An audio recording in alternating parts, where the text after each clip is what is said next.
Après avoir présenté le masque que j'appelle passe-vue, je vais vous présenter une utilisation du masque que j'appelle projecteur de poursuite. Donc pour ça, j'ai pris une photo de groupe, et puis ici, j'utilise par exemple une image qui représente un cercle éclairci à l'intérieur, et ça fait l'équivalent de ce que l'on a au théâtre avec un projecteur de poursuite. Et ça nous permet donc de souligner ce qu'on veut sur une photo. Donc pour ça, bien, je n'ai pas du tout utilisé de masque. J'ai juste utilisé ici une image graphique. Donc je vous la montre, voilà. Donc c'est un fichier PNG, donc il y a de la transparence. Ce qui est à l'extérieur du cercle est complètement transparent, alors qu'à l'intérieur du cercle, il y a un léger voile blanc opaque. Donc là, on ne le voit pas trop. Pour qu'on le voie, je rajoute tout simplement ce calque bleu. Je le fais passer derrière. Et vous voyez que c'est resté bleu sur les bords là où il n'y a rien. Et au centre, donc autour du cercle, dans le cercle, eh bien c'est nettement plus clair. C'est un peu grisé, bien sûr, hein, et c'est ce qui me permet d'obtenir ici, tout simplement, ce résultat. Donc ce résultat, dans bien des cas, il suffit pour réaliser une animation. Donc quand on n'a pas besoin d'un masque, on ne va pas chercher un masque. Alors le masque peut se justifier si vous avez un fond très sombre, et à ce moment-là, le masque vient, comme ça, éclairer le sujet. Donc c'est un effet, vous voyez, légèrement différent. Donc comment ai-je obtenu cet effet? CTRL X, CTRL V. Voilà la photo, normale, exposée correctement. Et voici ici la même photo, CTRL X, CTRL V. Voilà, et celle-là, elle est très sombre. Alors comment ai-je obtenu cette photo sombre, alors que c'est la même, bien sûr, hein. Eh bien, j'ai joué sur les filtres de réglage couleur. Donc, il y a un premier filtre. Alors, je vais désactiver le second, qui est sur 41-33. Voilà, je l'annule. Et pour le premier, je le remets à 0. Voilà l'image de départ, hein. Vous voyez, c'est bien la même que celle qu'on avait en dessous. Bon, donc là, je mets la luminosité à -100 et vous voyez, ça, les hautes lumières deviennent rougeoyantes, ça augmente le contraste, c'est pas bon. Donc je baisse le contraste, mais ça fait une photo pâle. Alors là aussi, ça peut servir, ça peut faire un effet de brouillard, hein, suivant ce que vous voulez faire, mais ça donne pas une image sombre comme je recherchais.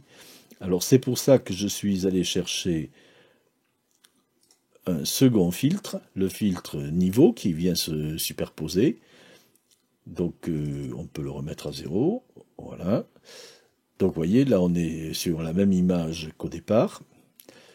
Donc ce que je fais, j'ai assombri l'image, j'ai remonté le point noir. Voilà, je crois que je l'avais mis à 33. Et les tons moyens, je les baisse.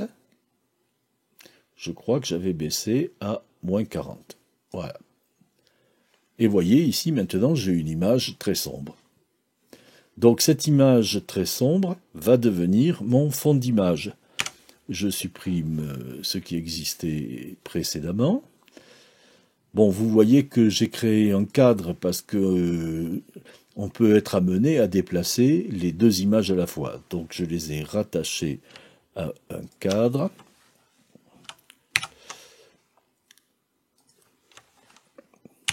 Voilà, et le cadre, il faut que je lui donne un nom. Eh bien, je vais l'appeler groupe portrait. Voilà. Donc, maintenant, cette image, ça sera l'image de fond, tandis que l'autre, ça sera l'image que je vais utiliser pour mon pseudo-projecteur. Donc, je me mets à la hauteur de portrait. Je viens chercher un masque avec modèle, parce que ce coup-ci, je veux un cercle, mais je veux un cercle à bord franc. Donc je valide. Et j'ai un cercle ici énorme. Alors surtout, je ne touche pas là à ce cadre, parce que ça modifierait la taille des images entre elles. Je me positionne au niveau du masque, et au niveau du masque, j'ajuste le cadre à ce que je veux pour obtenir mon effet de spot. Donc je prends cette image, qui est l'image claire, puisque c'est celle qu'on voit en ce moment, CTRL X, vous voyez que maintenant on aperçoit l'image sombre qui est là-dessous, et CTRL V, je mets l'autre dessus, et voilà, ici, j'ai mon masque qui fonctionne et qui va éclairer mon sujet, mes sujets les uns après les autres. Voilà, ce sont mes neveux et nièces. Voilà, ça marche très bien. Bon, alors là c'est l'occasion aussi de montrer autre chose. Supposons que je veuille avoir un effet différent. Par exemple, là, je veux utiliser un effet là, comme ça, comme une parenthèse, voyez. Alors vous remarquez, ma parenthèse a un gros problème, il y a un gros crénelage. C'est parce qu'au départ, je suis parti sur un masque de 1024 pixels de diamètre, et que, en agrandissant, je suis ici à l'équivalent de 3500 pixels, 3469. Donc, évidemment, quand j'agrandis trop l'image, là, il n'y a pas de lissage, et ça donne un effet de crénelage. Donc, comment corriger ça? Eh bien, je retourne au niveau du modèle de masque, en cliquant ici sur la petite flèche, et là, je vais agrandir la taille. Ah ben, c'est mal foutu, il semblerait qu'on ne peut que la rapetisser. Puis vous voyez, si je touche qu'un curseur à la fois, je vais obtenir une ellipse. Alors, il faut appuyer ici sur le petit cadenas pour dire je verrouille les deux aspects, la longueur et la largeur. Là, je sélectionne le chiffre et je tape 6000. Et là, à 6000, ici, bon, j'ai un rayon qui est très joli, et qui va être aussi bien, voilà, qui va être aussi correct sur ma photo. Donc c'est l'astuce. Alors c'est le moment, quand on arrive à des choses comme ça, c'est le moment d'aller modifier les données du masque préétabli, qui en fait qui va être transformé en gros fichier bitmap pour l'appareil. Donc ça risque d'être un peu lourd pour le diaporama si vous en avez beaucoup trop d'objets de cette taille. C'est pour ça que par défaut la taille est limitée à 1024, qui est à peu près la hauteur d'un écran HD qui fait 1080. Donc normalement la taille par défaut suffit. Si vous avez besoin d'une taille plus grande, eh bien après avoir ajusté le masque à ce qui convient pour votre projet, vous pouvez tout simplement cliquer sur le bouton qu'on a vu ici et ajuster la taille du masque. Mais le plus important, à mon avis, vis-à-vis d'un masque, c'est de pouvoir ajuster la forme du masque et ses proportions au sujet qu'il devra souligner. Par exemple, ici, voilà, je peux faire une ellipse comme ça pour la présenter dans un ovale. Voilà. Donc ici, avec ces valeurs, mouse, mais je n'avais pas de problème. Donc pour un masque, c'est pas la peine de se gêner. On peut très bien faire ça. Aujourd'hui, vu la puissance des ordinateurs, ça va pas du tout gêner l'exécution du montage audiovisuel. Donc ici, voilà, on a vu ce que j'appelle le masque de poursuite. On peut rajouter encore quelque chose. Si je reprends, oulala, CTRL Z, je ne me suis pas positionné au bon endroit. Si je prends comme stencil de masque mon petit cercle de tout à l'heure, ah ben attendez, il y a des points qui sont déjà placés, eh bien, ça va marcher, et ce coup-ci, j'aurai la bordure rouge du cercle autour.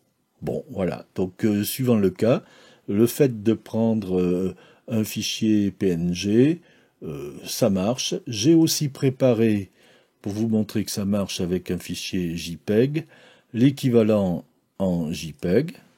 Alors là, en JPEG, j'ai passé en noir les bords puisque je ne veux pas qu'ils apparaissent, et en blanc l'intérieur du cercle. Voilà, on remarque aucune différence. Oh oh, ne bougeons pas ça. On vient se remettre là. Et vous voyez, ça marche. Alors la différence, bien sûr, c'est que le rouge du cercle, il n'est pas net. Hein, c'est pas parfait. Bon, si ça va comme ça, ça va comme ça. Voilà, nous avons vu comment faire le projecteur de poursuite avec une bordure ou sans bordure et sur une photo sombre quand on le désire, hein, sur une image sombre quand c'est nécessaire, sachant que bien sûr ça peut être aussi une image toute noire. Tenez, vous voyez ici pour obtenir la photo sombre, j'avais tout simplement mis un cadre, un rectangle noir, plus ou moins opaque. Donc voilà, ici je mets l'opacité à fond et j'ai quelque chose qui marche bien. Donc à ce moment-là, mon image, elle me sert plus à rien, hein, qui est au-dessus. Mais bon, si je voulais la reprendre, pourquoi pas, je l'aurais facilement. Voilà, donc ici on a vu cet usage que j'appelle projecteur de poursuite. Et je vous dis à bientôt pour la prochaine vidéo.